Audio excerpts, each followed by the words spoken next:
আসসালামু আলাইকুম, hello everyone. আসলে আশিক ফোন দিয়ে ডেকে আনলো, মাংসের চপ খাওয়াবে। তো আমরা এখন সেই পথে রওনা দেব। চলুন যাওয়া যাক। প্রায় 15 থেকে 20 কিলোমিটার পথ পাড়ি দিয়ে আসলাম, যদিও ভিডিওটা স্কিপ করা। তো যাই হোক, মোটামুটি মনে হচ্ছে আমরা কাছাকাছি চলে এসেছি। এটা হচ্ছে ছেলেদের জীবনযাত্রা, যে বন্ধু থাকলে আর বাইক থাকলে এক কাপ রং চা খাইতেও দূর থেকে দূরে চলে যাওয়া হয়। তো আমাদের বিষয়টা সেরকমই।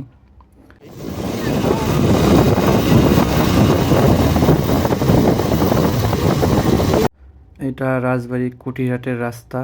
তো আপনারা চাইলে আপনারাও আসতে পারেন। যাই হোক, চলুন যাওয়া যাক।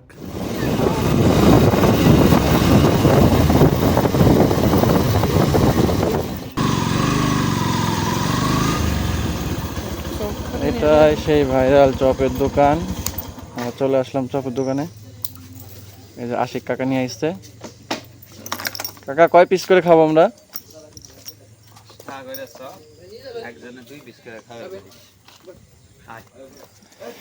খাওয়া যাক চপটা। চপ খেতে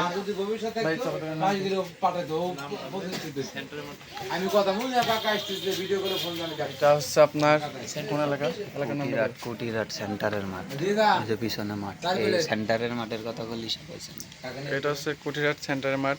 সেন্টার মাঠের পাশে এই যে মাঠটা দেখেন। দেখছি ভালো মাঠ, ভালো এখানে মেলা হয়। সরকারি মাঠ না, এটা আমার আব্বা দিয়ে গেছে, না দান করছে। সোহাব আমার ভাই আব্বা একটা পুহির কাঠ পেতে ছিল, তো কাটে নিয়ে আমি বললাম যে সালবাল ফুটবল খেলে চলে আসছে মূলত আমাদের চপ।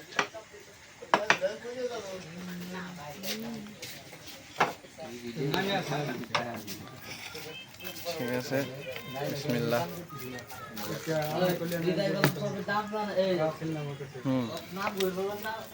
তো চপটা আসলেই মজার ছিল। তো এতদূর আসাটা সার্থক। আজ এই পর্যন্তই, সবাই ভালো থাকবেন, আল্লাহ হাফেজ।